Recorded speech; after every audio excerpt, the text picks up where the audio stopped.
"Oh my God, they killed Kenny."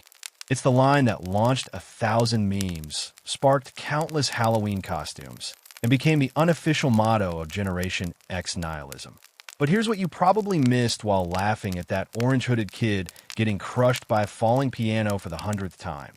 Kenny McCormick's deaths weren't just random acts of cartoon violence. They were a carefully constructed meditation on mortality, poverty, and the cyclical nature of suffering in America. Every gruesome demise was a small philosophical statement wrapped in crude animation, and most of us were too busy giggling to notice the profound darkness underneath. Welcome to South Park's hidden universe, where nothing is quite what it seems, and everything you thought you knew about four foul-mouthed kids from Colorado is probably wrong. For over 2 decades, creators Matt Stone and Trey Parker have been pulling off one of television's greatest magic tricks, disguising some of the most sophisticated social commentary in modern media as toilet humor and celebrity roasts. While you were laughing at talking poop and gay fish, they were deconstructing religion, politics, economics, and human nature with the precision of university philosophy professors who happen to have really dirty mouths. This isn't just another cartoon analysis. This is an excavation of one of pop culture's most misunderstood masterpieces, a show that's been hiding in plain sight for 26 seasons and counting. Most viewers see South Park as the anarchic fever dream of 2 college buddies who never grew up. But the reality is far more complex. Stone and Parker didn't just stumble into creating television's most enduring satirical juggernaut. They engineered it with the methodical precision of comedy scientists, embedding layers of meaning so deep that we're still discovering new interpretations decades later. Consider this. South Park has predicted everything from the 2016 election chaos to the rise of social media outrage culture, from the streaming wars to the current state of political polarization. But these weren't lucky guesses or coincidental parallels. They were the result of 2 creators who understood that by following American absurdity to its logical extremes, they could illuminate truths that more serious commentators missed entirely. When they showed us a world where everyone's literally full of shit, they weren't just being crude, they were giving us a mirror. The genius of South Park lies in its ability to operate on multiple levels simultaneously. On the surface, it's a simple comedy about kids swearing and getting into trouble.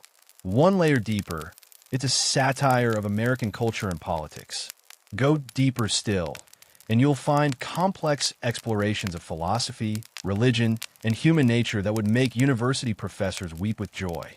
But here's the kicker. Most of us never made it past that first layer. We were too busy being shocked by the language and violence to notice the careful construction underneath. Every episode of South Park is a cultural archaeology project waiting to be excavated. The background details alone could fill volumes. From the recurring characters who have their own hidden storylines to the visual gags that reference everything from classical literature to obscure historical events. The show's creators didn't just throw random elements together. They built a fully realized world where every detail served a purpose, even if that purpose wouldn't become clear until seasons later. But perhaps the most remarkable aspect of South Park's hidden universe is how it functions as a real-time documentary of American society. Each episode captures not just what was happening in the world when it was made, but what was happening in the collective American psyche. The show doesn't just comment on events. It dissects the cultural reactions to those events, often revealing uncomfortable truths about ourselves in the process. When South Park tackles a controversial topic, it's not just making jokes. It's performing surgery on a national conversation. This is why South Park has remained relevant for over 2 decades while other satirical shows have come and gone. It's not just reacting to current events. It's identifying the underlying patterns that drive those events. The show's creators understand that American culture operates on cycles of outrage, redemption, and forgotten lessons, and they've built their entire narrative structure around exposing these patterns. Every celebrity takedown, every political parody, every religious commentary serves the larger purpose of revealing how we collectively process information and form opinions. As we embark on this journey through South Park's hidden depths, we'll uncover the secret history behind its creation, decode the complex mythology that connects seemingly unrelated episodes, and explore the sophisticated social commentary that most viewers sleep through. We'll examine how four animated children became the most effective social critics of their generation, and how their crude adventures reflect the deepest anxieties and aspirations of American society. So settle in, because we're about to explore a universe where every fart joke has philosophical implications, every celebrity cameo carries cultural weight, and every seemingly random plot twist reveals something profound about the human condition. This is South Park as you've never seen it before, not just as entertainment, but as a masterclass in satirical storytelling that's been hiding its brilliance behind bathroom humor for over 2 decades. Welcome to the hidden universe of South Park, where the real joke might just be on all of us for not seeing it sooner. Before South Park became a cultural phenomenon, it was a rejected film school project that almost never saw the light of day. The story most people know goes something like this. 2 college buddies made a crude Christmas card video. It went viral before viral was a thing, and Comedy Central threw money at them. But the real story is far more fascinating and reveals the calculated genius behind what appeared to be accidental success. The truth begins with Matt Stone and Trey Parker meeting at the University of Colorado, where they were both film students with a shared obsession: creating comedy that made people genuinely uncomfortable. Their early collaborations weren't just crude for the sake of being crude. They were psychological experiments in pushing boundaries. Parker, in particular, was fascinated by the idea of using childlike presentation to deliver adult themes, a concept that would become South Park's defining characteristic. The infamous Spirit of Christmas video wasn't actually their first attempt at animation. Stone and Parker had been experimenting with cutout animation for years, inspired not by budget constraints as commonly believed, but by their admiration for Terry Gilliam's work with Monty Python. They loved how Gilliam's crude cutout style could make surreal concepts feel both innocent and menacing. This wasn't amateur hour. It was a deliberate artistic choice that would define their entire aesthetic philosophy. But here's what most people don't know. The original Spirit of Christmas was actually 2 different videos. The first, created in 1992, featured characters that looked nothing like the South Park kids we know today. Stan was originally named Kenny, wore a green hat, and had a completely different personality. The Kenny we know was called Cartman and wore a yellow parka. The second version, made in 1995, established the character designs and personalities that would eventually make it to television. But even then, the creators had no intention of turning it into a series. The video's journey to Hollywood reads like a fairy tale, but the reality was far more strategic. Stone and Parker didn't just stumble into success, they engineered it. They deliberately sent the video to specific people in the entertainment industry, targeting executives who they knew would appreciate boundary-pushing humor. One of these was Douglas Herzog at Comedy Central, who was actively looking for content that would distinguish his fledgling network from established competitors. What happened next reveals the true genius of Stone and Parker's approach. When Comedy Central expressed interest in turning their video into a series, most creators would have jumped at the chance. Instead, Stone and Parker played hard to get. They insisted on complete creative control, demanded the right to tackle any subject matter, and refused to tone down their content for broader appeal. They understood that their crude animation style and controversial humor weren't bugs. They were features that would make South Park impossible to ignore. The pitch meetings themselves were legendary exercises in controlled chaos. Stone and Parker would arrive with deliberately outrageous episode concepts, testing executives' commitment to their vision. They pitched episodes about talking Christmas poo, kids learning swear words, and third graders dealing with adult problems. Each pitch was designed to gauge whether Comedy Central truly understood what South Park was meant to be. Not just a cartoon, but a delivery system for social commentary that couldn't exist in any other format. The real-world inspiration for South Park came from Stone's childhood experiences in Littleton, Colorado, and Parker's time in the small mountain town of Conifer. But the creators didn't just transplant their memories on a screen. They distilled the essence of American small-town life into its most recognizable elements. Every character, location, and cultural reference was carefully selected to feel simultaneously specific and universal. The fictional South Park wasn't just based on Colorado. It was designed to represent every American town where nothing ever happens, but everything somehow goes wrong. The animation style that became South Park's trademark was born from necessity, but refined through artistic vision. The crude cutout look wasn't just about budget constraints, it was about accessibility.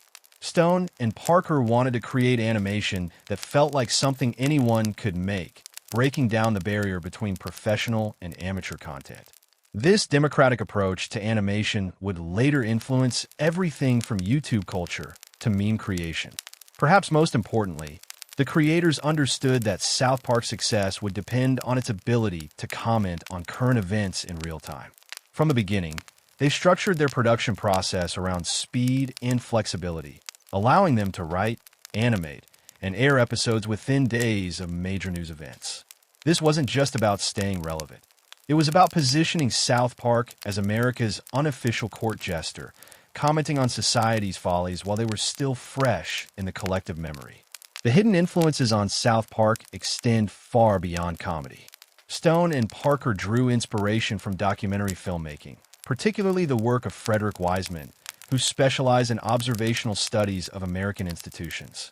They also incorporated elements from avant-garde theater, punk rock philosophy, and even academic sociological theory. The result was a show that looked like simple entertainment, but functioned as complex cultural criticism. By the time South Park premiered in 1997, Stone and Parker had created something unprecedented, a satirical weapon disguised as a children's cartoon. Every crude joke, every shocking image, every controversial storyline was carefully calculated to serve a larger purpose. They hadn't just made a TV show, they'd built a machine for dissecting American culture, and they were just getting started. The secret history of South Park's creation reveals that nothing about the show was accidental. Every element, from its crude animation to its controversial content, was designed to serve a specific purpose in the creator's larger vision. What appeared to be childish rebellion was actually sophisticated cultural commentary, and what seemed like crude humor was actually carefully crafted social criticism. The real genius of South Park wasn't in its ability to shock. It was in its ability to hide profound intelligence behind a facade of simple vulgarity. For 15 years, Kenny McCormick died almost every episode, and we all thought it was just a running gag. We laughed at the increasingly creative ways he'd meet his demise. Crushed by a falling piano, eaten by a monster, struck by lightning, or simply forgotten in the background of someone else's adventure. But here's what we missed while we were busy counting death tolls. Kenny's immortality wasn't just a comedy device. It was South Park's most sophisticated meditation on class, mortality, and the cyclical nature of poverty in America. The truth about Kenny's deaths was hidden in plain sight from the very beginning. While most viewers were focused on the shock value of a cartoon child dying repeatedly, Stone and Parker were constructing something far more complex, a supernatural explanation rooted in real-world social commentary. Kenny's immortality stems from his parents' involvement with the Cthulhu cult, a detail that seems like random absurdity until you realize it's actually a brilliant metaphor for how generational trauma traps families in cycles of suffering. The McCormick family represents the forgotten American underclass, the working poor who remain invisible to middle-class society except when they're dying spectacularly. Kenny's orange parka, which obscures his face and muffles his voice, isn't just a character design choice. It's a literal representation of how poverty renders people voiceless and faceless in American society. His deaths aren't random acts of cartoon violence. They're manifestations of the ways that poverty kills, slowly, repeatedly, and largely unnoticed by those privileged enough to avoid it. But here's where it gets really interesting. Kenny remembers each death. This wasn't revealed until much later in the series, but the clues were there from the beginning. In early episodes, Kenny would sometimes display knowledge he shouldn't have, or react to situations with inexplicable wisdom. His muffled speech patterns weren't just a running gag. They were the frustrated attempts of someone trying to communicate cosmic truths that no one else could understand or believe. The mythology surrounding Kenny's immortality connects to South Park's broader, supernatural elements in ways that most viewers never noticed. The show's creators embedded references to H.P. Lovecraft's cosmic horror throughout the series, with Kenny serving as the unwitting protagonist in a story about forces beyond human comprehension. His deaths aren't just violent, they're sacrificial, feeding some larger cosmic appetite that keeps the universe functioning. This transforms Kenny from a simple comedy character into a Christ-like figure, dying repeatedly for the sins of his community. Consider the pattern of Kenny's deaths across the early seasons. They weren't random. They followed specific thematic cycles that reflected real-world social issues. During episodes dealing with healthcare, Kenny would die from preventable medical conditions. During stories about economic inequality, he'd die from situations that money could have prevented. During episodes about family dysfunction, his deaths would stem from neglect or abuse. Each death was a small indictment of American society's failures, wrapped in cartoon violence. The most revealing aspect of Kenny's character arc is how other characters react to his deaths. Initially, Stan and Kyle would express genuine grief and outrage. "Oh my God, they killed Kenny." But as the series progressed, their reactions became increasingly perfunctory, mirroring how society becomes desensitized to the suffering of the poor. By the time Kenny's deaths became routine, his friends barely noticed, perfectly reflecting how the American middle class has learned to ignore the casualties of economic inequality. The decision to permanently kill Kenny in Season 6 wasn't just about changing up the formula. It was about testing whether audiences had become as desensitized to his deaths as the characters had. The creators wanted to see if viewers would actually miss Kenny, or if they'd just accept his absence as easily as his friends did. The massive fan campaign to bring Kenny back revealed that audiences had formed a deeper emotional connection to the character than they'd realized, proving that the immortality gag had achieved its true purpose, making viewers care about someone they'd initially seen as expendable. Kenny's resurrection in Season 7 came with a crucial revelation. His immortality is conditional. He only returns if someone remembers him and cares enough to bring him back. This transforms his immortality from a supernatural given into a metaphor for how society treats its most vulnerable members. The poor don't just die from neglect. They're forgotten, erased from collective memory until someone with power decides they're worth remembering. The sophistication of Kenny's character becomes even more apparent when you examine his rare speaking moments. When his voice is clear, Kenny often delivers the most profound insights in the entire series. His unfiltered perspective on adult hypocrisy, his casual acceptance of cosmic horror, and his genuine care for his friends reveal him to be possibly the most emotionally intelligent character in South Park. His muffled speech isn't just a gag. It's a symbol of how society silences the voices of those who have seen too much suffering to maintain comfortable illusions. The real genius of Kenny's immortality lies in how it functions as both comedy and tragedy simultaneously. On the surface, it's absurd, a cartoon character dying and returning without consequence. But underneath, it's heartbreaking, a representation of how poverty traps people in cycles of suffering that seem to repeat endlessly. Kenny's deaths are funny because they're ridiculous, but they're also tragic because they represent real forms of social death that happen to real people every day. By the time South Park revealed Kenny's true nature in the later seasons, the creators had achieved something remarkable. They'd made audiences laugh at death so frequently that they'd forgotten death was tragic. Kenny's immortality wasn't just a running gag. It was a 20-year psychological experiment in how comedy can be used to process trauma, both personal and societal.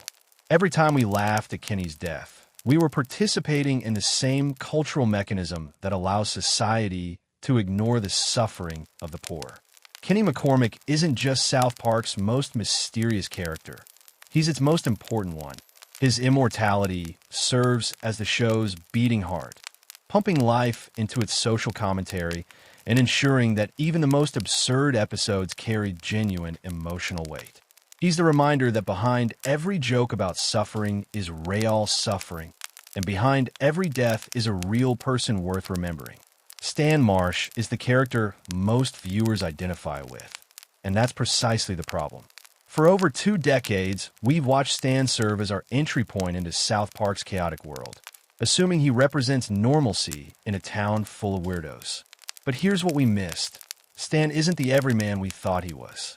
He's the most psychologically complex character in the series, a walking embodiment of American disillusionment whose gradual descent into cynicism mirrors our entire generation's loss of innocence. From the very first episode, Stan was designed to be more than just a straight man reacting to absurdity. Matt Stone, who voices Stan, deliberately infused the character with his own personality traits, but also with something deeper, a profound sadness about the state of American society. While Kyle delivers the show's moral speeches and Cartman provides the chaos, Stan serves as the emotional barometer of the series, reflecting how it feels to grow up in a world where nothing makes sense and everything is disappointing. The genius of Stan's character development lies in how subtly it unfolds. In early seasons, Stan was genuinely optimistic, approaching each crisis with the belief that reason and good intentions could solve any problem. But pay attention to his reactions across the series, and you'll notice a gradual shift. By season 10, Stan's responses to South Park's chaos have become increasingly tired and resigned.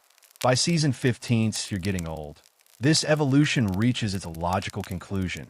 Stan literally cannot find joy in anything anymore, seeing everything as shit. You're Getting Old wasn't just a random depression episode.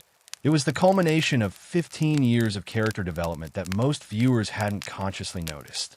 Stan's inability to enjoy music, movies, or even spending time with his friends wasn't a sudden personality change. It was the inevitable result of a sensitive kid being exposed to too much adult hypocrisy for too long.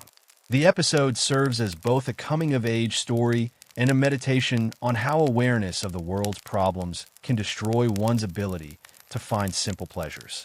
But Stan's depression runs deeper than just teenage angst. His character represents the specific type of disillusionment that comes from growing up in the information age, where global problems are constantly visible but seem impossible to solve. Stan's cynicism isn't just personal, it's generational. He embodies the experience of millennials who grew up watching the world fall apart in real time, developing a worldview where hope feels naive and optimism feels like ignorance. The relationship between Stan and his father Randy is crucial to understanding Stan's psychological development. Randy Marsh represents everything wrong with American masculinity. He's impulsive, self-centered, and completely oblivious to how his actions affect others. But more importantly, Randy represents the kind of adult Stan is terrified of becoming. Every episode where Randy embarrasses himself or his family adds another layer to Stan's growing conviction that adulthood is just childhood with more consequences and less supervision. Stan's romantic relationship with Wendy serves as another window into his psychological state. Their on-again, off-again dynamic isn't just typical cartoon relationship drama.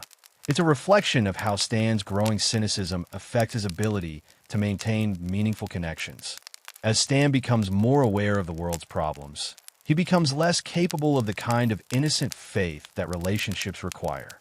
His breakups with Wendy often coincide with moments of particular disillusionment, suggesting that Stan's depression affects not just his worldview, but his capacity for love.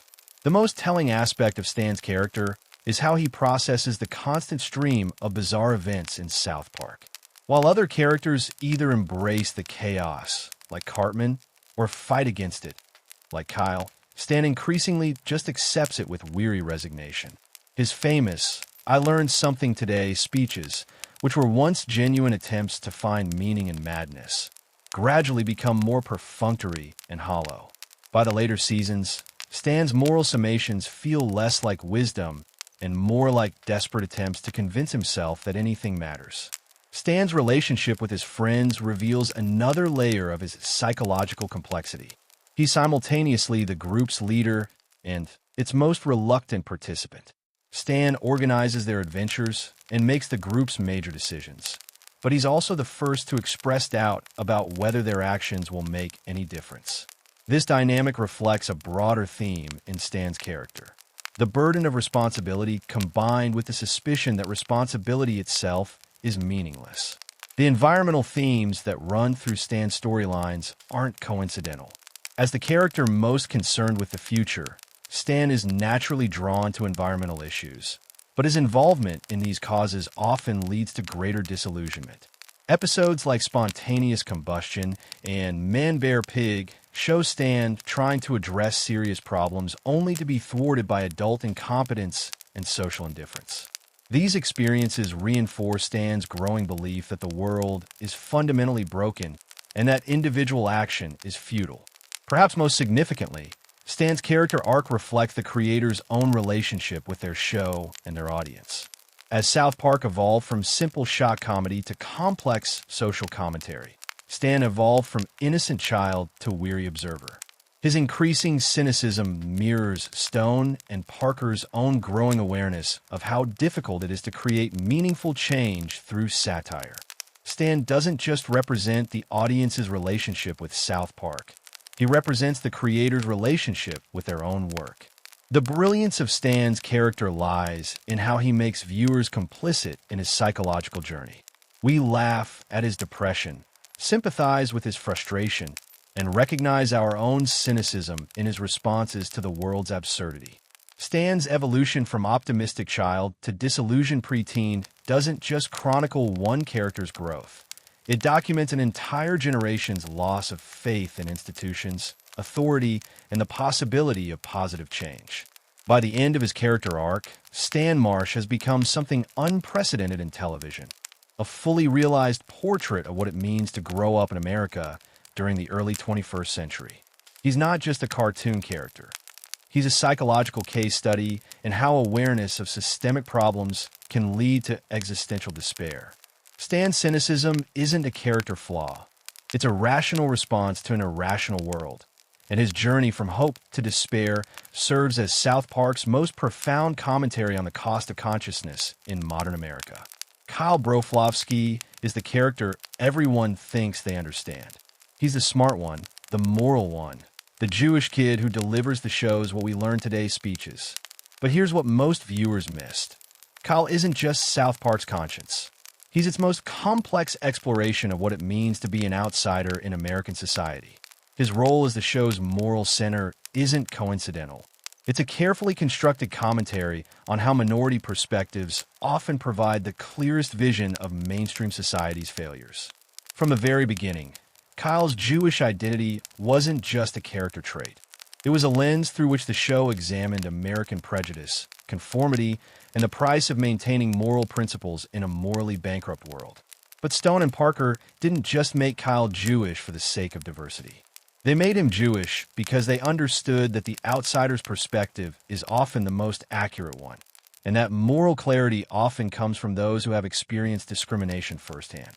Kyle's relationship with Eric Cartman represents one of television's most sophisticated explorations of systemic prejudice. On the surface, their dynamic seems like simple antagonism, the good kid versus the bad kid, the victim versus the bully. But their interactions actually mirror the broader relationship between minority communities and the forces that oppress them. Cartman's anti-Semitism isn't just personal hatred. It's a manifestation of centuries of cultural prejudice that Kyle must navigate while maintaining his dignity and moral principles. The genius of Kyle's character lies in how he responds to Cartman's constant provocations. Rather than simply fighting back or giving in, Kyle consistently tries to educate, reform, and understand his tormentor. This reflects a broader truth about how minority communities often find themselves in the position of having to explain their humanity to those who refuse to see it. Kyle's patience with Cartman isn't just character development. It's a commentary on the emotional labor that marginalized people perform just to exist in society. But Kyle's role extends far beyond his relationship with Cartman. Throughout the series, he serves as the character most likely to recognize injustice, call out hypocrisy, and attempt to organize resistance to harmful systems. His speeches aren't just moral summaries. They're calls to action that often fall on deaf ears. This dynamic reflects a painful truth about American society, that those who see problems most clearly are often the least equipped to solve them, and that moral clarity without institutional power is often ineffective. Kyle's family dynamics provide another layer of complexity to his character. His relationship with his mother, Sheila, reveals the double-edged nature of protective love in minority communities. Sheila's overprotective instincts come from a genuine understanding of the dangers her son faces, but they also risk creating the very isolation and otherness that fuel prejudice. Kyle's struggle to balance his mother's protection with his need for independence mirrors the broader challenge of maintaining cultural identity while assimilating into mainstream society. The character of Kyle's little brother, Ike, adds another dimension to this family portrait. Ike, who is adopted and Canadian, represents how families create belonging across biological and cultural lines. Kyle's fierce protection of Ike demonstrates how minority communities often develop strong internal bonds as a response to external threats. But Ike's Canadian identity also serves as a reminder that otherness takes many forms, and that even within marginalized communities, there are further subdivisions of identity and belonging. Kyle's academic excellence isn't just a stereotypical character trait. It's a reflection of how minority communities often use education as a form of resistance and survival. Kyle's intelligence allows him to see through adult manipulation, recognize patterns of discrimination, and articulate complex moral arguments.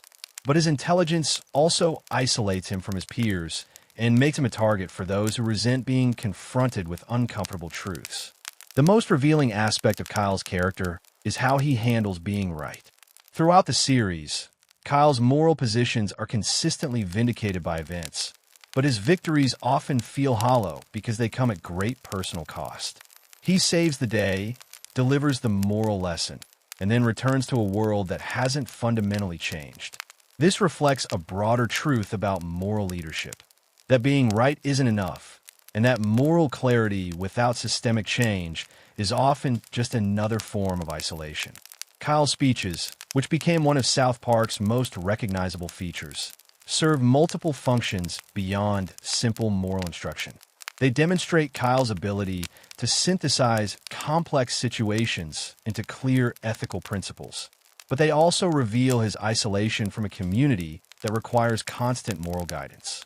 Kyle's role as the show's conscience isn't a privilege. It's a burden that reflects how minority communities often find themselves responsible for educating the majority about basic human decency. The evolution of Kyle's character across the series reveals a gradual recognition of the limitations of moral argument. In early seasons, Kyle believed that reason and compassion could solve any problem.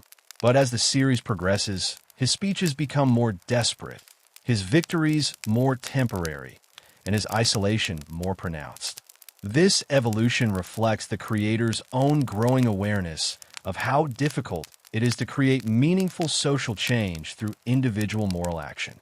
Kyle's relationship with Stan provides another window into his psychological development. Their friendship represents the ideal of how majority and minority communities can work together, but also reveals the unconscious privileges that even well-meaning allies carry. Stan's ability to walk away from conflicts that Kyle must continue fighting highlights how different their experiences of the world really are, despite their apparent similarities. Perhaps most importantly, Kyle's character serves as a mirror for the audience's own moral assumptions. His speeches force viewers to confront their own complicity in systems of oppression, while his struggles reveal the emotional cost of maintaining moral principles in an immoral world. Kyle doesn't just tell us what we should think. He shows us what it costs to think it. By the end of his character arc, Kyle Broflovsky has become something unprecedented in television, a fully realized portrait of what it means to be a moral leader in a society that resists moral leadership. He's not just South Park's conscience. He's its most complex exploration of how minority perspectives can illuminate majority blind spots, and how moral clarity without institutional power is both essential and heartbreaking. Eric Cartman is the most disturbing character in television history, and not for the reasons you think. Yes, he's racist, sexist, manipulative, and occasionally genocidal. But here's what makes him truly terrifying. He's not an aberration. He's a mirror reflecting the darkest impulses of American society. A character so precisely calibrated to expose our collective moral failures that laughing at him makes us complicit in everything he represents. Cartman isn't just South Park's villain. He's its most accurate diagnosis of what's wrong with America. From his very first appearance, Cartman was designed to be more than just a bratty kid. Stone and Parker created him as a walking embodiment of American entitlement, a character who believes that his desires should automatically become everyone else's reality. But Cartman's sense of entitlement isn't random. It's rooted in a specific understanding of how American society actually works. He's learned that manipulation, emotional blackmail, and strategic victimhood are more effective than honest effort, and he's absolutely right. The genius of Cartman's character lies in how he weaponizes victimhood. Whenever his schemes fail or his behavior is challenged, Cartman immediately positions himself as the injured party, demanding sympathy and special treatment. This isn't just childish tantrum behavior. It's a sophisticated manipulation tactic that mirrors how power structures in American society protect themselves. Cartman has internalized the lesson that those who complain loudest about being oppressed often face the least consequences for their actions. Cartman's relationship with his mother, Leanne, reveals the origins of his psychological damage. Leanne's complete inability to set boundaries or provide consistent parenting has created a monster who believes that love means getting everything he wants without consequences. But Leanne isn't just a bad parent. She's a representation of how American society has failed to provide moral guidance to an entire generation. Her permissive parenting style mirrors the broader cultural shift toward avoiding conflict at all costs, even when conflict is necessary for moral development. The evolution of Cartman's schemes across the series reveals a character who's constantly learning and adapting. Early Cartman was content with simple selfishness, stealing money, cheating on tests, or manipulating his friends into doing his homework. But as the series progressed, his schemes became more sophisticated, more psychologically complex, and more socially destructive. This evolution reflects how unchecked narcissism grows more dangerous over time, and how intelligent sociopaths learn to exploit social systems more effectively. Cartman's anti-Semitism isn't just random prejudice. It's a carefully constructed worldview that allows him to blame external forces for his own failures.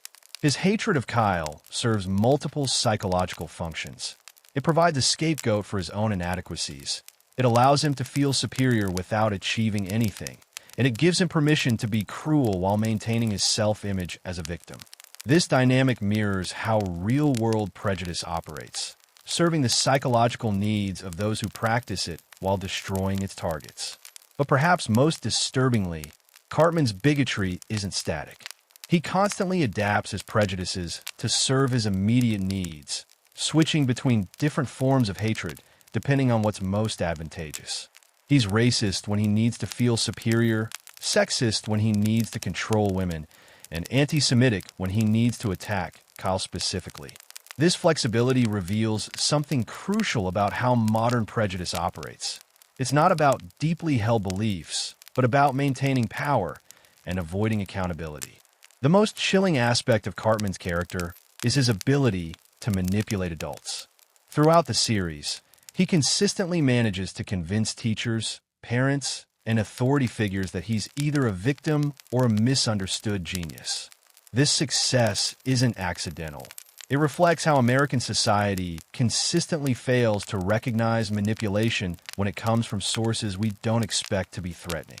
Cartman's cherubic appearance and childish voice mask a calculating intelligence that adults consistently underestimate. Cartman's relationship with religion provides another window into his psychological makeup. He doesn't believe in anything beyond his own desires, but he's quick to weaponize religious language when it serves his purposes. His brief conversion to Christianity, his manipulation of religious imagery, and his strategic use of moral language all demonstrate how sociopaths exploit social institutions for personal gain. Cartman doesn't have faith. He has a toolkit of cultural symbols that he uses to manipulate others. The economic themes in Cartman's storylines reveal him as a perfect embodiment of late-stage capitalism. He's constantly seeking shortcuts to wealth, exploiting others' labor, and treating human relationships as transactional opportunities.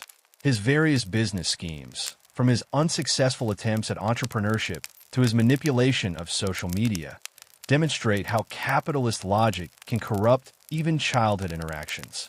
Cartman doesn't just want money. He wants the power that money represents. Perhaps most significantly, Cartman's character serves as a test of the audience's moral boundaries. Stone and Parker deliberately made him charismatic and funny, forcing viewers to confront their own complicity in systems of oppression. When we laugh at Cartman's schemes, we're laughing at real-world cruelty. When we find his manipulations clever, we're admiring techniques that cause real harm. Cartman's entertainment value is directly proportional to his moral failures, creating an uncomfortable dynamic where enjoying the show requires tolerating genuine evil. The moments when Cartman almost shows growth are perhaps the most revealing of all. Throughout the series, there are brief instances where he seems capable of empathy, kindness, or genuine change. But these moments are always fleeting, quickly replaced by renewed selfishness and cruelty. These false starts aren't character inconsistencies. They're demonstrations of how narcissistic personality disorder actually works. Sociopaths can mimic empathy when it serves their purposes, but they can't sustain it when it conflicts with their desires. By the end of his character arc, Eric Cartman has become something unprecedented in television, a fully realized portrait of how American society creates and enables monsters. He's not just a villain. He's a warning about what happens when entitlement meets intelligence, when manipulation is rewarded, and when society fails to provide moral guidance. Cartman isn't an anomaly. He's the logical endpoint of American individualism taken to its extreme conclusion, and his existence in South Park serves as a constant reminder of the moral failures that make characters like impossible. The adults of South Park are supposed to be the responsible ones, the voice of reason in a world full of chaotic children. Instead, they're the most childish characters in the entire series, and that's precisely the point. Stone and Parker didn't just populate their fictional town with incompetent grown-ups for easy laughs. They created a comprehensive catalog of American institutional failure, where every adult represents a different way that society has abdicated its responsibility to the next generation. Randy Marsh embodies the American man-child in all his destructive glory. What started as a simple parody of over-involved parents has evolved into something far more sinister. A portrait of how baby boomers have consistently prioritized their own immediate gratification over long-term consequences. Randy's evolution from concerned geologist to attention-seeking disaster reflects a broader cultural shift where adults compete with their own children for relevance and validation. The genius of Randy's character lies in how his irresponsibility escalates over time. Early Randy was simply embarrassing, showing up drunk to Stan's baseball games or getting too invested in cooking shows. But as the series progressed, Randy's behavior became increasingly destructive, culminating in his transformation into a marijuana farmer who abandons his family responsibilities for entrepreneurial fantasies. This evolution mirrors how American society has watched an entire generation of adults refuse to grow up, pursuing adolescent dreams while neglecting adult obligations. Randy's relationship with his family reveals the broader dysfunction of American masculinity. His desperate attempts to prove his relevance to Stan demonstrate how modern fathers often try to be their children's friends rather than their guides. Randy's inability to maintain authority or provide consistent guidance reflects a crisis of masculine identity, where traditional father figures have been replaced by overgrown teenagers seeking approval from their own children. Mr. Mackey represents the failure of American educational institutions, but not in the way most viewers realize. His famous "drugs are bad" MK catchphrase isn't just about his speech impediment. It's a commentary on how American schools have replaced genuine education with simplistic moral messaging. Mackey's inability to address complex problems with anything more sophisticated than slogans reflects how educational institutions have become more concerned with liability than learning. The evolution of Mr. Mackey's character reveals the psychological toll of working within broken systems. His nervous tics, his reliance on therapeutic buzzwords, and his complete inability to actually help students aren't just character quirks. They're symptoms of institutional trauma. Mackey knows the system is broken, but he's too invested in it to admit its failures. So he compensates with increasingly desperate attempts to appear effective. Principal Victoria's eventual replacement by PC Principal represents a broader shift in how American institutions handle social problems. Victoria's old-school approach of ignoring problems until they went away was clearly inadequate, but PC Principal's aggressive enforcement of superficial solutions proves equally ineffective. This transition reflects how American society has moved from denial of social problems to performative activism that addresses symptoms rather than causes. The parents of South Park collectively represent the abdication of adult responsibility in American society. They consistently delegate their parenting duties to schools, media, and government while maintaining the illusion that they're protecting their children. Episodes like Chin Pakaman and Korn's groovy pirate ghost mystery reveal how parents create moral panics about external threats while remaining oblivious to the actual dangers their children face. The religious leaders in South Park, from Father Maxey to various visiting evangelists, represent the failure of spiritual institutions to provide genuine moral guidance. Rather than addressing the community's actual spiritual needs, these characters consistently focus on political power, sexual hypocrisy, and institutional preservation. Their inability to provide meaningful comfort or guidance reflects how American religious institutions have become more concerned with cultural warfare than spiritual development. The government officials in South Park, from Mayor McDaniels to various visiting politicians, embody the incompetence and corruption that characterizes American political institutions. Their consistent inability to address actual problems while maintaining elaborate facades of competence reflects how American democracy has become a performance rather than a functional system of governance. These characters don't just fail to solve problems. They actively make them worse through their incompetence and self-interest. The media figures in South Park represent the failure of journalism to serve the public interest. Characters like Tom Thompson and the various news anchors consistently prioritize sensationalism over accuracy, entertainment over information, and ratings over responsibility. Their coverage of South Park's various crises reveals how modern media creates problems rather than solving them, amplifying chaos for profit while abandoning their duty to inform the public. The business owners and entrepreneurs in South Park reflect the moral bankruptcy of American capitalism. From a City Walk owner to various corporate executives, these characters consistently prioritize profit over human welfare, treating their community as a resource to be exploited rather than a society to be served. Their schemes and failures reveal how American business culture has abandoned any pretense of social responsibility. Perhaps most significantly, the adults of South Park demonstrate how American society has created a culture of perpetual adolescence where grown-ups refuse to accept adult responsibilities. Their constant need for validation, their inability to make difficult decisions, and their tendency to blame external forces for their own failures reflect a broader cultural crisis where an entire generation has refused to grow up. The collective incompetence of South Park's adults serves a crucial narrative function. It forces the children to become the actual adults in their community. Stan, Kyle, Kenny, and even Cartman consistently demonstrate more maturity, moral clarity, and problem-solving ability than their supposed guardians. This role reversal isn't just a comedic device. It's a reflection of how American society has failed its children by refusing to provide competent adult leadership. The genius of South Park's adult characters lies in how they make the children's behavior seem reasonable by comparison. When the grown-ups are having nervous breakdowns about underwear gnomes or starting wars over toilet paper orientation, The kids' reactions seem like the only sane responses available. This dynamic forces viewers to confront the possibility that American society has fundamentally failed in its basic responsibility to create a functional world for the next generation.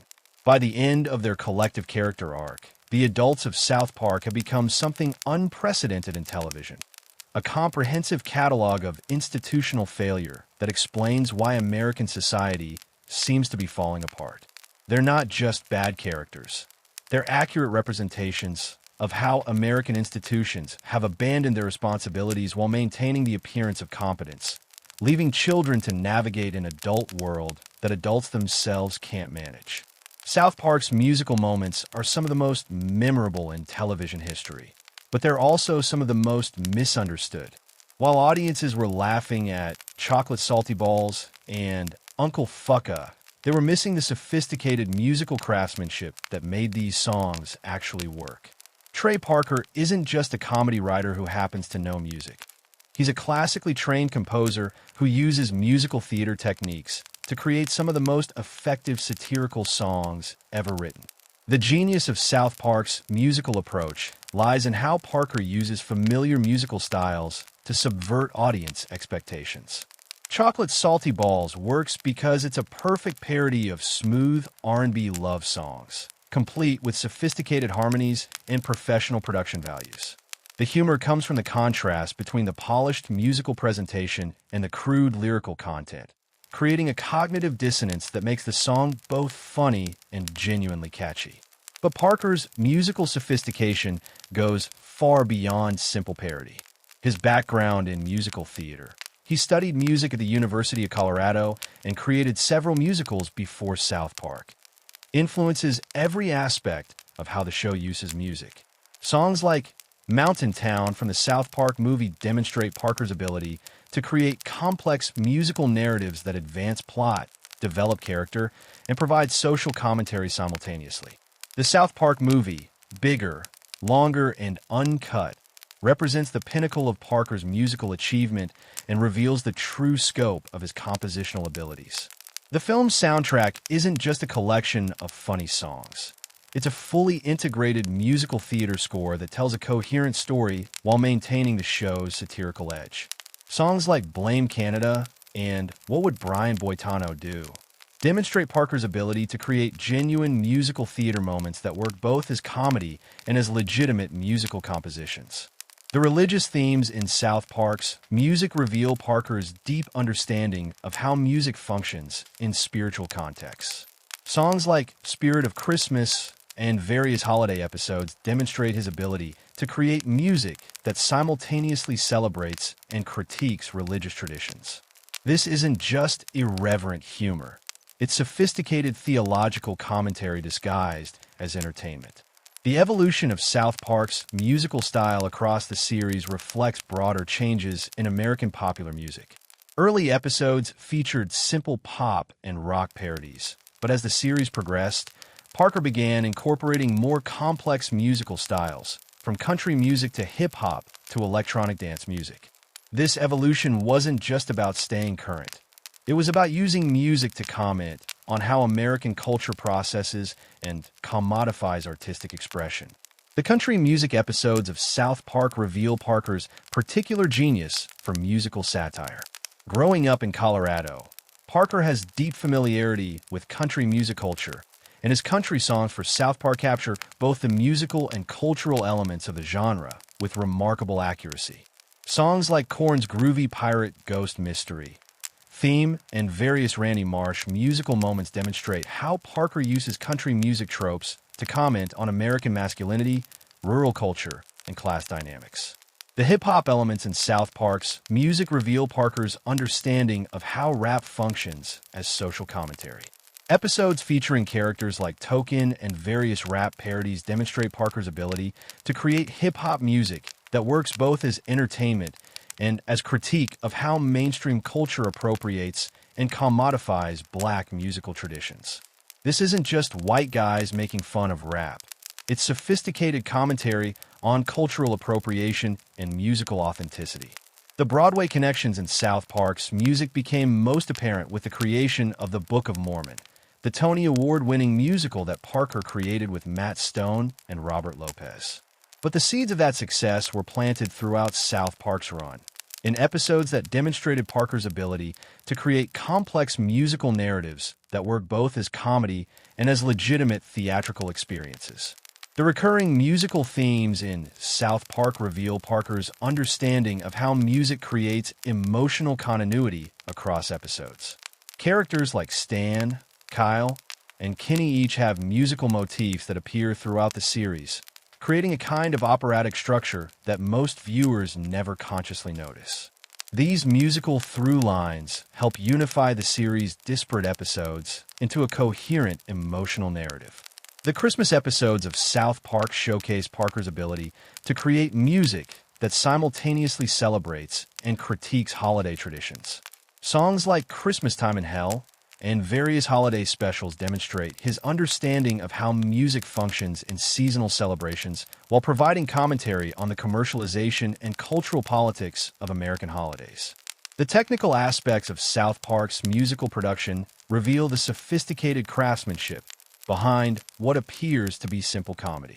Parker's arrangements frequently include complex harmonies, sophisticated orchestration, and professional quality production values that make even the most ridiculous songs genuinely listenable. This attention to musical detail is crucial to the song's effectiveness. They work as parodies precisely because they work as music. The influence of South Park's musical style on other television shows and popular culture is difficult to overstate. The series demonstrated that animated comedies could incorporate sophisticated musical elements without losing their comedic edge. Shows like Bob's Burgers, Rick and Morty, and various Adult Swim programs have all borrowed elements from South Park's musical approach. The satirical function of South Park's music extends beyond simple entertainment. Parker uses musical parody to expose the manipulative aspects of popular music, revealing how songs are constructed to evoke specific emotional responses. By exaggerating these techniques, South Park's music educates audiences about how they're being manipulated by the popular music industry.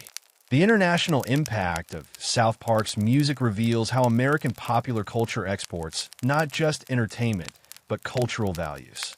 Songs like Blame Canada and various episodes dealing with foreign cultures demonstrate how Parker uses music to comment on American cultural imperialism and the ways that American entertainment shapes global perceptions of American society. Perhaps most significantly, South Park's musical legacy lies in its demonstration that comedy and sophistication aren't mutually exclusive. Parker's songs prove that it's possible to create genuinely funny music that also works as legitimate artistic expression. This approach has influenced not just television comedy, but musical theater, popular music, and the broader culture's understanding of how humor and artistry can coexist.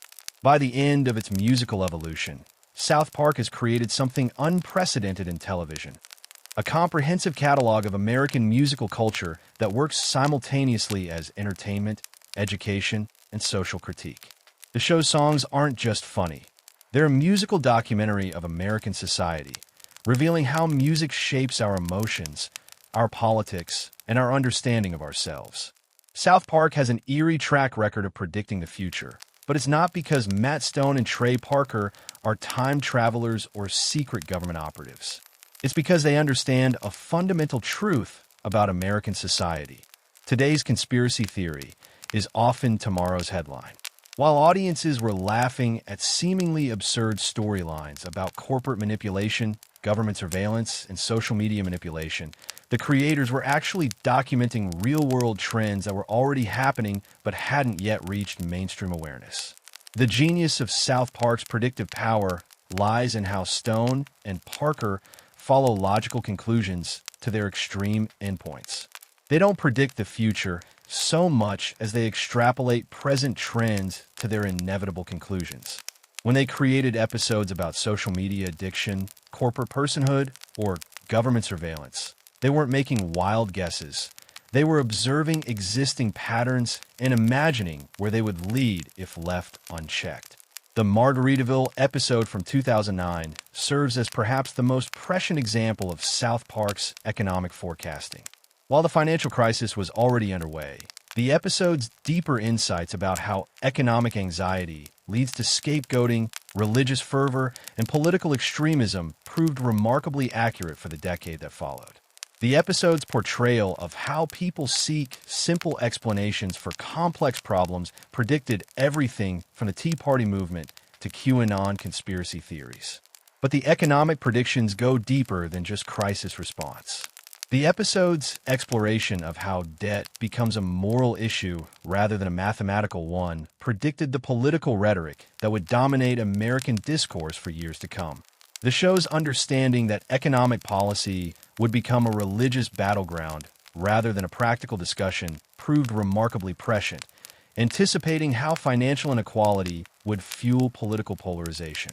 The surveillance themes in South Park episodes predicted the Edward Snowden revelations years before they happened. Episodes dealing with government monitoring, corporate data collection, and the erosion of privacy rights weren't just paranoid fantasies. They were accurate descriptions of programs that were already in development. The show's portrayal of how surveillance would be sold as protection while actually serving commercial and political interests proved remarkably accurate. The social media predictions in South Park are perhaps the most disturbing in retrospect. Episodes exploring how online platforms would amplify outrage, create echo chambers, and manipulate public opinion were created before most people understood these phenomena. The show's understanding that social media would become a tool for political manipulation rather than democratic empowerment proved tragically accurate. The Canada on Strike episode predicted the creator economy and the monetization of online content years before YouTube partnerships and influencer culture became mainstream. The episode's exploration of how traditional media would struggle to adapt to digital platforms while new forms of entertainment would emerge proved remarkably prescient. The show's understanding that internet culture would eventually challenge traditional entertainment industries was years ahead of its time. The environmental predictions in South Park reveal another layer of the show's forecasting abilities. Episodes dealing with climate change denial, greenwashing, and environmental activism predicted how these issues would become politically weaponized rather than scientifically addressed. The show's understanding that environmental issues would become cultural identity markers rather than policy discussions proved remarkably accurate. The healthcare predictions in South Park anticipated how medical issues would become political battlegrounds rather than public health concerns. Episodes dealing with pharmaceutical companies, medical marijuana, and healthcare access predicted how these issues would be manipulated for political gain rather than addressed through evidence-based policy. The education predictions in South Park proved remarkably accurate in forecasting how schools would become battlegrounds for cultural warfare rather than institutions for learning. Episodes dealing with standardized testing, political correctness in education, and the corporatization of schools predicted many of the conflicts that would dominate educational policy in subsequent years. The technology predictions in South Park went beyond simple gadget forecasting to explore how new technologies would reshape human behavior and social relationships. Episodes dealing with virtual reality, artificial intelligence, and digital dependency predicted not just the existence of these technologies, but their psychological and social impacts. The political predictions in South Park proved remarkably accurate in forecasting how American politics would become increasingly polarized and theatrical. Episodes dealing with election manipulation, media bias, and political extremism predicted the rise of figures like Donald Trump years before his political career began. The show's understanding that politics would become entertainment rather than governance proved tragically prescient.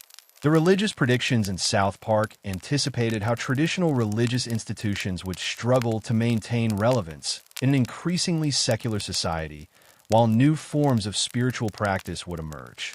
Episodes dealing with prosperity gospel, religious extremism, and the commercialization of spirituality predicted many of the conflicts that would define American religious life. The corporate predictions in South Park proved remarkably accurate in forecasting how businesses would prioritize public relations over actual performance, while using social causes as marketing opportunities.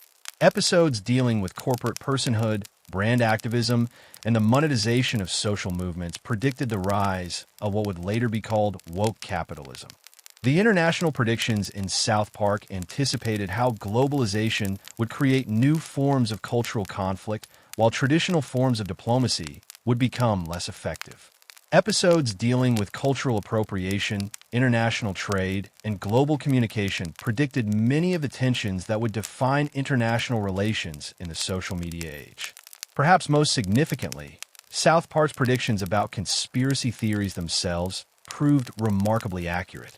The show anticipated how fringe beliefs would become mainstream political positions, how social media would amplify paranoid thinking, and how conspiracy theories would become tools for political manipulation rather than genuine attempts to understand hidden truths.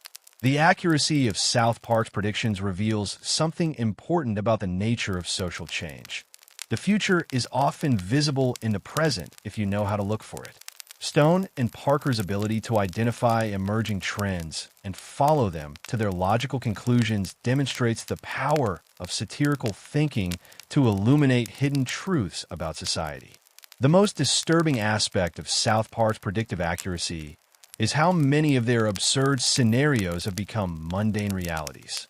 Episodes that seemed like wild exaggerations when they aired now seem like understated descriptions of actual events.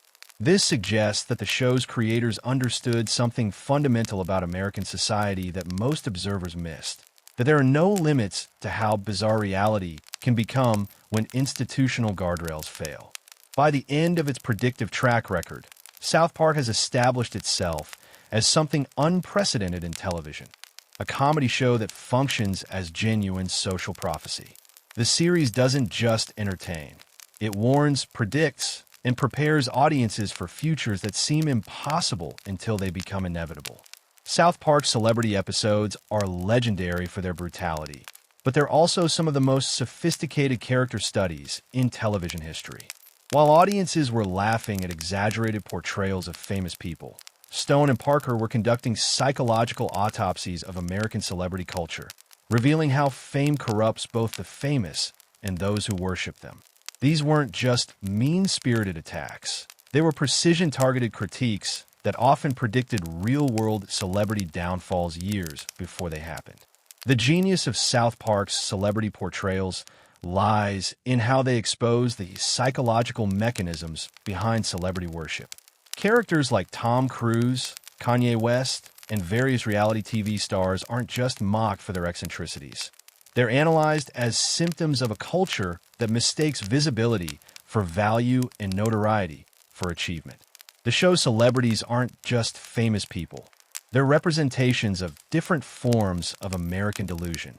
The Tom Cruise episodes demonstrate South Park's ability to identify genuine mental health issues, disguised as celebrity eccentricity.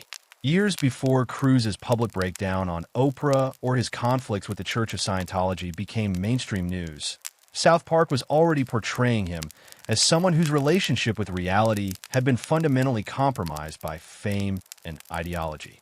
The show's understanding that Cruise's behavior represented something more serious than simple celebrity weirdness proved remarkably prescient. The Scientology episodes reveal South Park's deeper understanding of how celebrity culture intersects with religious manipulation. The show's portrayal of Scientology wasn't just about mocking strange beliefs. It was about exposing how celebrity endorsement gives legitimacy to harmful ideologies. The episodes predicted how celebrity influence would be weaponized to promote everything from pseudoscience to political extremism. The Kanye West episodes showcase South Park's ability to identify genuine mental health struggles beneath celebrity personas. The show's portrayal of Kanye's grandiosity, creativity, and instability proved remarkably accurate as his real-world behavior became increasingly erratic. But more importantly, the episodes explored how celebrity culture simultaneously celebrates and exploits mental illness, creating a system where psychological breakdown becomes entertainment. The reality TV predictions in South Park proved remarkably accurate in forecasting how unscripted television would reshape American culture. Episodes dealing with shows like The Osbournes and various dating shows predicted how reality TV would blur the lines between entertainment and exploitation, while creating new forms of celebrity that had nothing to do with talent or achievement. The social media celebrity predictions in South Park anticipated how digital platforms would create new forms of fame that were even more psychologically destructive than traditional celebrity. Episodes dealing with internet culture, viral videos, and online influencers predicted how social media would democratize fame while making it more addictive and less meaningful. The political celebrity predictions in South Park proved remarkably accurate in forecasting how entertainment figures would transition into political roles. Episodes dealing with celebrity political activism predicted how fame would become a substitute for expertise, while entertainment value would become more important than policy knowledge. The musician portrayals in South Park reveal the show's understanding of how the music industry exploits both artists and audiences. Episodes dealing with boy bands, country music, and hip-hop culture predicted how musical authenticity would be manufactured for commercial purposes, while genuine artistic expression would be marginalized. The athlete portrayals in South Park anticipated how sports figures would become cultural lightning rods rather than simple entertainers. Episodes dealing with various sports controversies predicted how athletic achievement would become secondary to political and social positioning. The comedian portrayals in South Park reveal the show's understanding of how comedy itself had become a battleground for cultural warfare.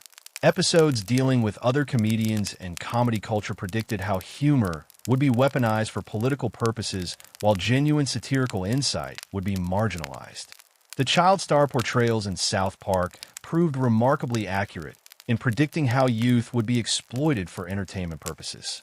Episodes dealing with various young performers predicted how child celebrity would become increasingly disturbing, while society would simultaneously celebrate and destroy young talent.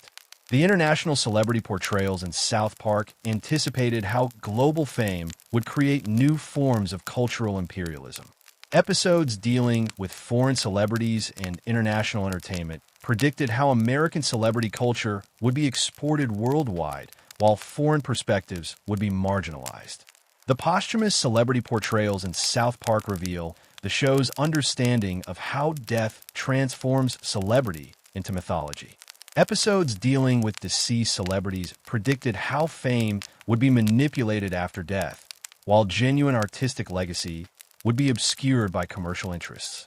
The legal aspects of South Park celebrity portrayals reveal the show's sophisticated understanding of how fame intersects with free speech rights. Various lawsuits and legal threats against the show predicted how celebrity culture would attempt to use legal systems to control public discourse, while genuine criticism would be suppressed. The psychological impact of South Park's celebrity portrayals extends beyond simple entertainment. The show's ability to identify genuine mental health issues, personality disorders, and psychological dysfunction among celebrities has provided audiences with a form of mental health education disguised as comedy. The cultural impact of South Park celebrity episodes lies in how they've shaped public perception of fame itself. The show's consistent message that celebrity culture is psychologically destructive has influenced how audiences process celebrity news and entertainment. The prophetic aspect of South Park's celebrity portrayals is perhaps most disturbing in retrospect. The show's ability to identify celebrities who would eventually face serious legal, financial, or personal problems suggests that the psychological patterns revealed in the episodes were genuine insights rather than simple comedy. The economic insights in South Park celebrity episodes reveal the show's understanding of how fame functions as a business model.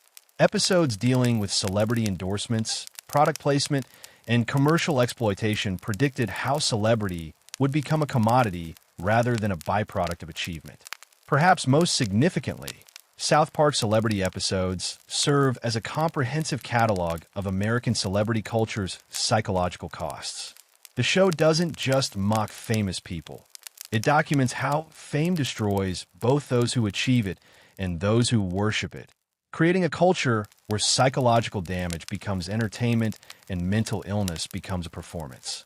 By the end of its celebrity coverage, South Park has created something unprecedented in television, a real-time psychological analysis of American celebrity culture that functions as both entertainment and social criticism, revealing how fame has become a form of collective mental illness that damages everyone it touches. Beneath South Park's crude humor and shocking imagery lies one of television's most sophisticated explorations of religious and philosophical questions. While audiences were laughing at talking Christmas poo and Mormon jokes, Stone and Parker were conducting a graduate-level seminar on theology, ethics, and the nature of human existence. The show's religious episodes aren't just irreverent comedy. They're serious philosophical investigations disguised as entertainment. The genius of South Park's religious approach lies in how it uses shock humor to bypass defensive reactions. By presenting religious ideas through crude cartoon characters, the show allows audiences to engage with complex theological concepts without the emotional barriers that usually prevent honest religious discussion. The irreverent presentation isn't disrespectful. It's strategic, creating a safe space for genuine spiritual inquiry. The Christmas episodes reveal South Park's deep understanding of how religious holidays function in American culture. Mr. Hanky the Christmas Pooh isn't just a gross-out comedy. It's a sophisticated meditation on how sacred traditions become commercialized while retaining their spiritual power. The character of Mr. Hanky represents the persistence of magic and wonder in a world that has forgotten how to believe in anything beyond materialism. The All About Mormons episode demonstrates South Park's ability to critique religious practices while respecting religious believers. The episode's portrayal of Mormon doctrine as obviously fictional doesn't invalidate the genuine faith and community that Mormonism provides its followers. Instead, it explores how religious truth can be functionally valuable even when it's not literally accurate, anticipating postmodern theological discussions about the nature of religious knowledge. The Satan episodes reveal South Park's sophisticated understanding of theological concepts like evil, redemption, and moral complexity. Rather than presenting Satan as a simple antagonist, the show portrays him as a complex character struggling with his own identity and relationships. This approach reflects serious theological discussions about the nature of evil and whether redemption is possible for anyone, regardless of their past actions. The Jesus episodes explore how religious figures are commodified and commercialized in American culture. The show's Jesus isn't just a parody of Christian beliefs. He's a commentary on how authentic spiritual leadership struggles to maintain relevance in a culture that prefers entertainment to enlightenment. The characters' failures and frustrations reflect genuine theological questions about how divine truth can be communicated in a fallen world. The Passion of a Jew episode reveals South Park's understanding of how religious art and entertainment can be used to promote dangerous ideologies. The episode's critique of Mel Gibson's film anticipates serious academic discussions about how religious media can perpetuate anti-Semitism and religious violence. The show's analysis of how religious passion can be manipulated for political purposes proved remarkably prescient. The Buddhist and Eastern philosophy episodes demonstrate South Park's global perspective on religious and philosophical questions. Episodes dealing with meditation, reincarnation, and Eastern spirituality reveal the creator's understanding that American religious culture is increasingly pluralistic and that traditional Western theological frameworks are inadequate for addressing contemporary spiritual questions. The atheism episodes reveal South Park's sophisticated understanding of both religious faith and secular humanism. Rather than simply mocking either believers or non-believers, the show explores how both religious and secular worldviews can lead to either compassion or cruelty depending on how they're applied. The show's atheist characters aren't straw men. They're genuine philosophical positions that are given serious consideration. The cult episodes demonstrate South Park's understanding of how religious impulses can be exploited for manipulative purposes. Episodes dealing with various cults and religious movements reveal how genuine spiritual hunger can be weaponized by charismatic leaders for personal gain. The show's analysis of cult psychology anticipates serious academic research on religious manipulation and spiritual abuse. The Afterlife episodes explore fundamental questions about death, judgment, and eternal existence. Rather than promoting any particular religious view of the afterlife, the show presents multiple perspectives while exploring how beliefs about death shape behavior in life. The episodes reveal how eschatological beliefs, ideas about the end times, influence political and social behavior in ways that most people don't recognize. The prayer and miracle episodes examine how religious practices function in both individual and community contexts. The show's portrayal of prayer isn't simply mocking. It's exploring how spiritual practices can provide genuine comfort and meaning while also being used to avoid taking responsibility for practical problems. The episodes reveal the complex relationship between faith and action in religious life. The religious authority episodes critique how institutional religion can corrupt authentic spiritual experience. Episodes dealing with priests, ministers, and religious leaders reveal how spiritual authority can be abused while also showing how genuine religious guidance can provide valuable support. The show's analysis of religious institutions anticipates many of the scandals and reforms that would affect American religious life. The interfaith episodes explore how different religious traditions can coexist and learn from each other. Rather than promoting religious relativism, the show examines how different faith traditions can maintain their distinctive identities while engaging in meaningful dialogue. The episodes reveal the possibility of religious pluralism without religious indifferentism. The philosophical episodes extend beyond strictly religious questions to explore fundamental issues of ethics, meaning, and human nature. Episodes dealing with moral relativism, existentialism, and ethical dilemmas reveal the show's engagement with serious philosophical traditions.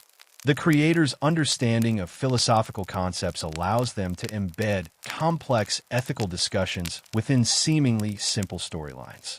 The science and religion episodes explore how scientific knowledge and religious faith can either conflict or complement each other.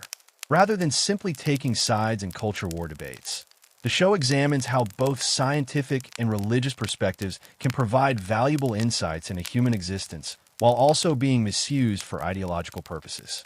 The mystical episodes deal with questions of transcendence, spiritual experience, and the limits of rational knowledge. Episodes exploring supernatural phenomena, spiritual visions, and mystical experiences reveal the show's understanding that human existence includes dimensions that can't be fully explained through purely materialist approaches. Perhaps most significantly, South Park's religious and philosophical episodes demonstrate that comedy can be a legitimate form of theological and philosophical inquiry. The show's irreverent approach doesn't diminish the seriousness of the questions it explores. It makes them more accessible and engaging for audiences who might otherwise avoid such discussions. By the end of its religious exploration, South Park has created something unprecedented in television: a comprehensive survey of American religious and philosophical life that functions as both entertainment and genuine spiritual inquiry, revealing how fundamental questions about existence, meaning, and morality continue to shape human behavior even in an increasingly secular age. South Park looks like it was animated by children, and that's precisely the point. But beneath the crude cutout aesthetic lies one of television's most sophisticated visual storytelling systems, packed with hidden details, recurring gags, and Easter eggs that reward obsessive viewing. The show's deliberately primitive animation style isn't just about budget constraints or artistic simplicity. It's a carefully constructed visual language that communicates complex ideas through deceptively simple imagery. The genius of South Park's visual approach lies in how it uses limitation as liberation. By restricting themselves to simple cutout animation, Stone and Parker created a system where every visual choice becomes significant. When characters can only move in limited ways and express emotions through basic facial changes, every small variation carries dramatic weight. This constraint forces both creators and viewers to pay attention to subtle details that would be lost in more sophisticated animation styles. The background details in South Park episodes contain layers of visual storytelling that most viewers never notice. The recurring characters who populate South Park's background aren't just random filler. They have their own ongoing storylines that play out across multiple episodes. Characters like the Underpants Gnomes, the Woodland Critters, and various background townspeople appear and reappear in ways that create a sense of continuity and lived-in reality that contradicts the show's crude appearance. The evolution of South Park's animation technology reveals how technical innovation can serve storytelling purposes. The transition from physical cutouts to digital animation in Season 2 wasn't just about efficiency. It allowed for more complex visual gags, more elaborate action sequences, and more sophisticated background details. But rather than abandoning the crude aesthetic, the creators used digital tools to enhance and refine their deliberately primitive style. The color symbolism in South Park operates on multiple levels that most viewers never consciously recognize. The show's use of specific colors for emotional states, character development, and thematic content creates a visual subtext that reinforces the narrative themes. Kenny's orange parka isn't just a character design choice. It's a visual representation of warning signs and danger that most viewers process unconsciously. Similarly, the predominant blues and grays of South Park's winter landscape create an emotional atmosphere of isolation and melancholy that supports the show's darker themes. The architectural details of South Park reveal how the creators use environmental storytelling to reinforce character and theme development. The design of different characters' homes reflects their personalities and social status in ways that most viewers never consciously notice. The Marsh family's middle-class suburban home contrasts sharply with Kenny's dilapidated house and Cartman's cluttered apartment, creating visual narratives about class and economic inequality that support the show's social commentary. The recurring visual motifs in South Park create a kind of visual vocabulary that longtime viewers learn to read unconsciously.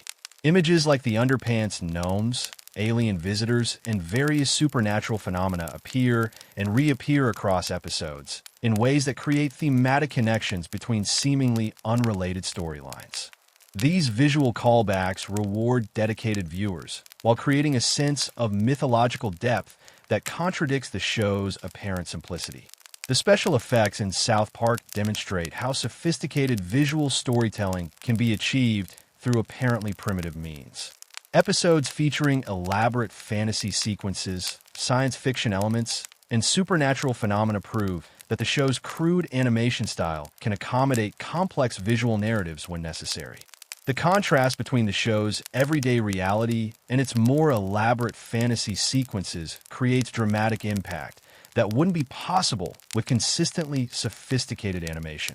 The character design evolution in South Park reveals how visual consistency can coexist with character development. While the main characters have maintained their basic appearances throughout the series, subtle changes in their design reflect their psychological and emotional development. These changes are so gradual that most viewers don't consciously notice them, but they create a sense of growth and change that supports the characters' narrative arcs.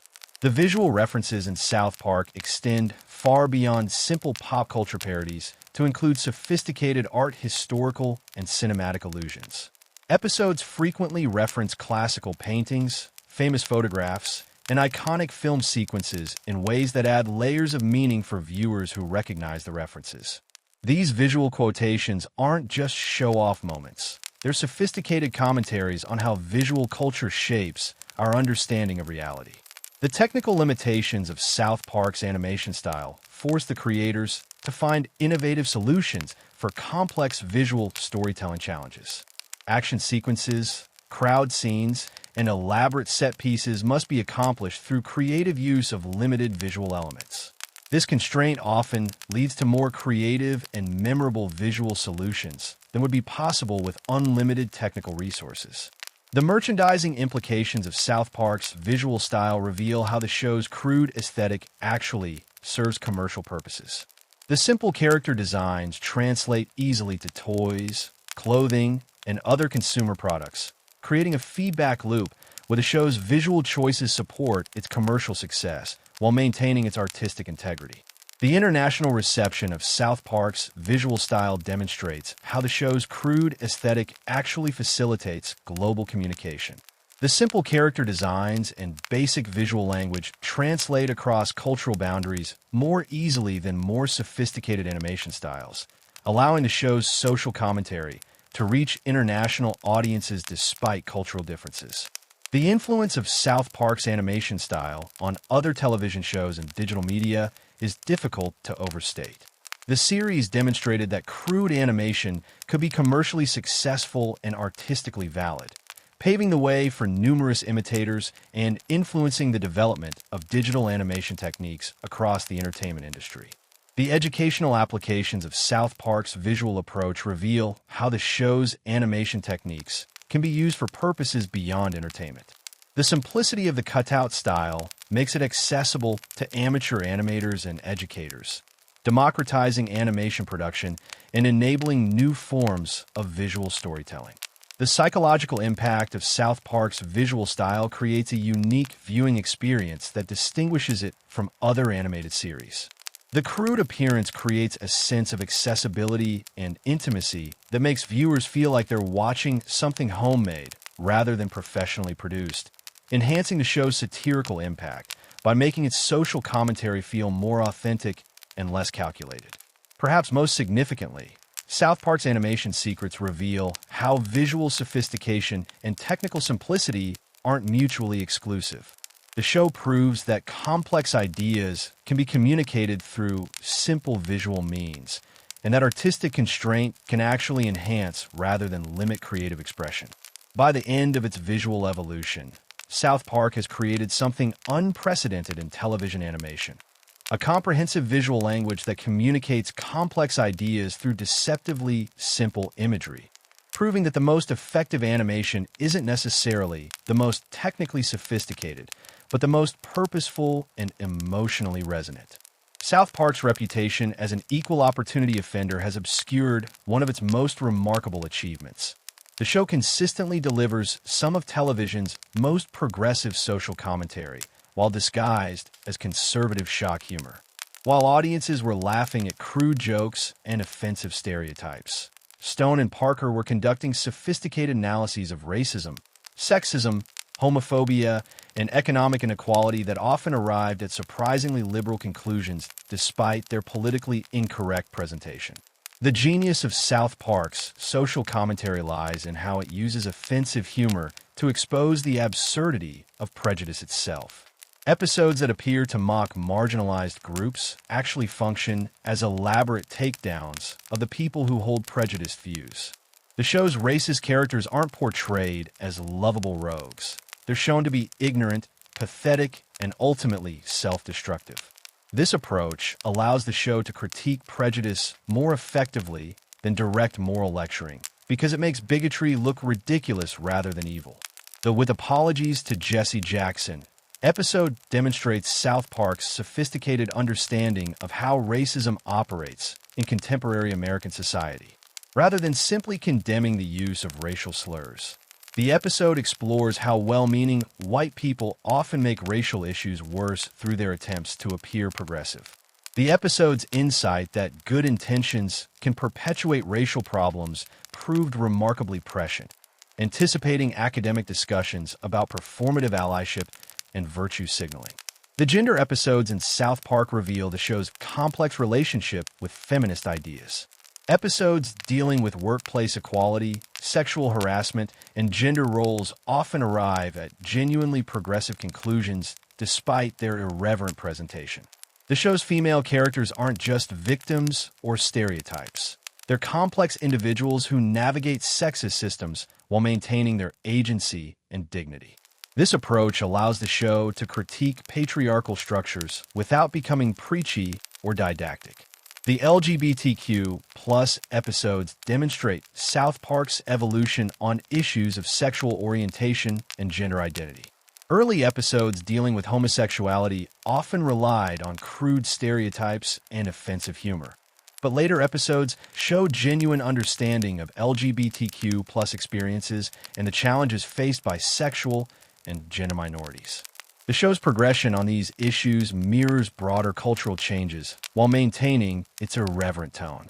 The immigration episodes reveal South Park's nuanced understanding of how economic anxiety gets channeled into racial resentment. Rather than simply taking sides in immigration debates, the show explores how working-class fears about economic security get manipulated by political leaders who benefit from racial division.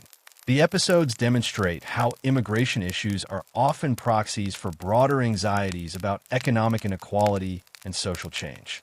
The class warfare episodes in South Park provide some of television's most sophisticated analyses of economic inequality in American society.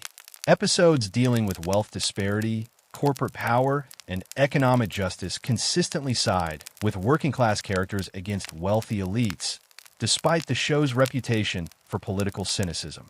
The creators' understanding that economic issues underlie most social problems influences their approach to virtually every topic they address. The healthcare episodes demonstrate South Park's surprisingly progressive stance on medical issues. Episodes dealing with pharmaceutical companies, medical marijuana, and healthcare access consistently critique profit-driven medicine while supporting patient rights and medical autonomy. The show's understanding that healthcare should be a human right rather than a commercial commodity emerges clearly through their satirical approach. The education episodes reveal South Park's sophisticated critique of how American schools have been transformed from learning institutions into political battlegrounds. Rather than simply mocking political correctness or conservative values, the episodes explore how both liberal and conservative political agendas have corrupted educational priorities. The show's analysis of how schools serve corporate and political interests rather than student needs proves remarkably insightful. The environmental episodes demonstrate South Park's complex relationship with ecological issues. While the show often mocks environmental extremism and virtue signaling, it consistently supports genuine environmental protection efforts. The episodes distinguish between authentic environmental concern and performative environmentalism, revealing how corporate interests manipulate both sides of environmental debates. The technology episodes provide sophisticated analyses of how digital platforms reshape human behavior and social relationships. Episodes dealing with social media, artificial intelligence, and digital privacy reveal the creator's understanding that technological change creates new forms of social inequality and psychological manipulation. The show's critique of how technology companies exploit user data and manipulate behavior proves remarkably prescient. The mental health episodes demonstrate South Park's evolving understanding of psychological issues and their social context. Rather than simply mocking mental illness or therapy culture, later episodes explore how social conditions contribute to psychological problems while showing genuine sympathy for characters struggling with mental health issues. This evolution reflects broader cultural changes in how mental health is understood and discussed. The addiction episodes reveal South Park's sophisticated understanding of how substance abuse problems reflect broader social failures.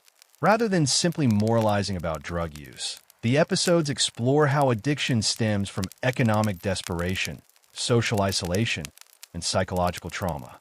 The show's analysis of how the war on drugs has failed while enriching prison and pharmaceutical industries proves remarkably insightful. The criminal justice episodes demonstrate South Park's progressive stance on law enforcement and incarceration issues. Episodes dealing with police violence, prison reform, and drug policy consistently critique the American criminal justice system while showing sympathy for both victims of crime and people caught in the legal system. The show's understanding that mass incarceration serves economic rather than public safety purposes emerges clearly through their satirical approach. The labor episodes reveal South Park's surprisingly pro-worker stance on economic issues. Episodes dealing with unions, workplace safety, and employee rights consistently side with workers against corporate management, despite the show's reputation for anti-establishment cynicism. The creators' understanding that working-class people are exploited by both corporate and political elites influences their approach to labor issues. The foreign policy episodes demonstrate South Park's sophisticated critique of American imperialism and military intervention. Rather than simply promoting isolationism or interventionism, the episodes explore how military conflicts serve corporate and political interests rather than national security or humanitarian purposes. The show's analysis of how war profiteering shapes foreign policy proves remarkably insightful. Perhaps most significantly, South Park's social commentary reveals how progressive political ideas can be communicated through culturally conservative presentation. The show proves that effective social criticism doesn't require politically correct language or liberal orthodoxy. It requires honest analysis of how power operates in society and genuine sympathy for people who are harmed by unjust systems. By the end of its social commentary evolution, South Park has created something unprecedented in television. A comprehensive critique of American social problems that consistently arrives at progressive conclusions while maintaining broad cultural appeal through its irreverent presentation, proving that effective social justice advocacy can take many forms. South Park appears to be a collection of standalone episodes featuring crude humor and random plots. But careful viewing reveals an intricate mythology and continuity that rivals the most complex serialized dramas. Stone and Parker have constructed a detailed fictional universe with its own internal logic, recurring mysteries, and overarching narrative threads that connect seemingly unrelated episodes across multiple seasons. This hidden continuity rewards dedicated viewers while creating a sense of lived-in reality that contradicts the show's apparent randomness. The supernatural elements in South Park form a coherent mythological system that most viewers never fully appreciate. The recurring appearances of aliens, demons, woodland creatures, and various magical beings aren't just random plot devices. They're part of a carefully constructed cosmic framework that suggests South Park exists at the intersection of multiple supernatural realms. This mythological depth transforms what appears to be a simple cartoon town into a complex metaphysical landscape. The alien conspiracy storyline represents one of South Park's most sophisticated long-term narrative experiments. Beginning with subtle background appearances in early episodes, the alien presence gradually becomes more prominent and complex, revealing an ongoing extraterrestrial observation program that has been monitoring South Park for decades. The aliens' interest in the town isn't random. They're studying how human society responds to various forms of chaos and manipulation, making South Park itself a kind of sociological laboratory. The Cthulhu mythology woven throughout the series creates connections between episodes that span multiple seasons. Kenny's immortality, the various cult references, and the recurring cosmic horror elements all tie into a larger narrative about ancient forces that manipulate human events from behind the scenes. This Lovecraftian influence transforms South Park from a simple satire into a cosmic horror story disguised as comedy. The time travel and alternate reality episodes create a complex temporal mythology that suggests the South Park universe exists across multiple timelines and dimensions. Episodes dealing with parallel worlds, time loops, and alternate histories reveal that the show's apparently random events are actually part of a larger multiversal framework where different versions of the characters experience different outcomes based on small changes in circumstances. The recurring character arcs that span multiple seasons demonstrate South Park's commitment to genuine character development despite its episodic format. Characters like Randy Marsh, Mr. Garrison, and various supporting players undergo gradual transformations that unfold across years of episodes, creating satisfying narrative payoffs for viewers who pay attention to long-term character progression. The geographical mythology of South Park reveals a carefully constructed world that extends far beyond the titular town. The show's universe includes detailed histories of neighboring communities, regional conflicts, and geographical features that create a sense of place that rivals the most detailed fictional worlds. This geographical depth transforms South Park from a simple setting into a fully realized fictional location with its own culture and history. The economic mythology of South Park demonstrates how the creators have constructed a detailed understanding of how their fictional community operates financially. The town's various businesses, economic crises, and commercial developments form a coherent picture of a small American community struggling with the economic pressures of modern capitalism. This economic realism grounds the show's more fantastical elements in recognizable social reality. The political mythology of South Park reveals a complex understanding of how local, state, and federal politics intersect in small-town America. The recurring political figures, electoral processes, and governmental institutions create a detailed picture of how democratic systems function and fail at the community level. This political depth allows the show to comment on broader American political issues through the lens of local governance. The educational mythology surrounding South Park Elementary demonstrates how the creators have thought deeply about how educational institutions function in their fictional world. The school's history, faculty politics, and student culture form a coherent picture of how American education operates at the ground level, providing a foundation for the show's broader commentary on educational policy and practice. The religious mythology of South Park creates a complex spiritual landscape that incorporates multiple faith traditions, supernatural phenomena, and theological questions. The town's various religious institutions, spiritual leaders, and metaphysical events form a coherent picture of how different belief systems coexist and conflict in contemporary American communities. The family mythologies that underlie each main character's development reveal how the creators have constructed detailed backstories and relationship dynamics that inform character behavior across multiple episodes. The complex family histories of the Marsh, Broflovsky, McCormick, and Cartman families create emotional foundations that give weight to the characters' actions and development. The media mythology of South Park demonstrates how information flows through the fictional community and shapes public opinion. The town's various news outlets, entertainment venues, and communication systems create a detailed picture of how media influences small-town American life, providing a foundation for the show's broader critique of contemporary media culture. The technology mythology reveals how South Park adapts to technological change while maintaining its essential character. The gradual introduction of new technologies, social media platforms, and digital systems creates a sense of temporal progression that grounds the show's contemporary relevance while preserving its timeless themes. The seasonal mythology that connects episodes within individual seasons demonstrates how the creators plan overarching narrative themes that develop across multiple episodes.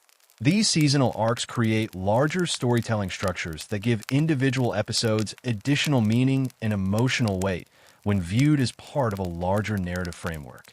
The meta-mythology that encompasses the show's relationship to its own production, audience, and cultural impact creates a reflexive layer of storytelling that comments on the nature of entertainment itself. Episodes that reference the show's own existence, fan reactions, and cultural influence create a kind of recursive narrative that transforms South Park into a commentary on its own cultural function.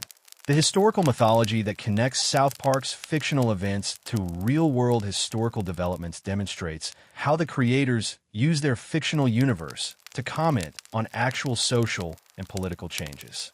The town's response to historical events creates a parallel timeline that illuminates how ordinary communities experience extraordinary circumstances. Perhaps most significantly, the cumulative effect of South Park's mythology and continuity creates a sense of narrative weight that transforms individual episodes from simple entertainment into components of a larger artistic statement. The show's hidden continuity rewards careful viewing while creating emotional investment that transcends its crude presentation. By the end of its mythological development, South Park has created something unprecedented in television comedy. A fully realized fictional universe with its own internal logic, historical depth, and emotional continuity that rivals the most sophisticated dramatic series, while maintaining its commitment to satirical comedy and social commentary. South Park's influence on American culture extends far beyond catchphrases and merchandise sales. While everyone remembers, "Oh my God, They Killed Kenny, and Respect My Authority. The show's deeper cultural impact has quietly reshaped how Americans process information, discuss controversial topics, and understand the relationship between entertainment and social commentary. South Park didn't just reflect cultural changes. It actively created them, establishing new norms for public discourse that continue to influence American society decades after individual episodes aired.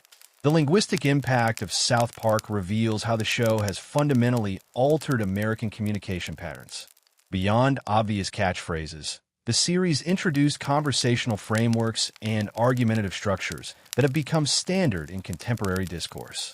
The show's approach to debating controversial topics, presenting extreme positions from multiple sides before arriving at cynical middle ground conclusions, has become the default mode for discussing complex issues in American media and politics. The comedy evolution sparked by South Park transformed the entire landscape of American humor. Before South Park, animated comedies were expected to be either family-friendly or relegated to late-night adult programming. The show proved that crude animation could carry sophisticated social commentary while appealing to broad audiences, creating a new category of entertainment that influenced everything from Family Guy to Rick and Morty to the entire Adult Swim programming block.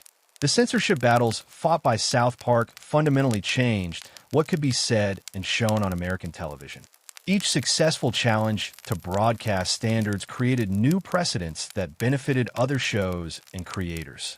The series' fights over religious imagery, profanity, and controversial topics gradually expanded the boundaries of acceptable content across all television programming, not just animated comedies.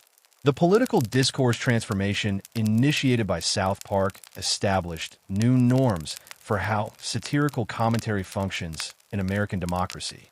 The show's approach to political criticism, attacking both sides while maintaining an outsider perspective, became the template for contemporary political comedy.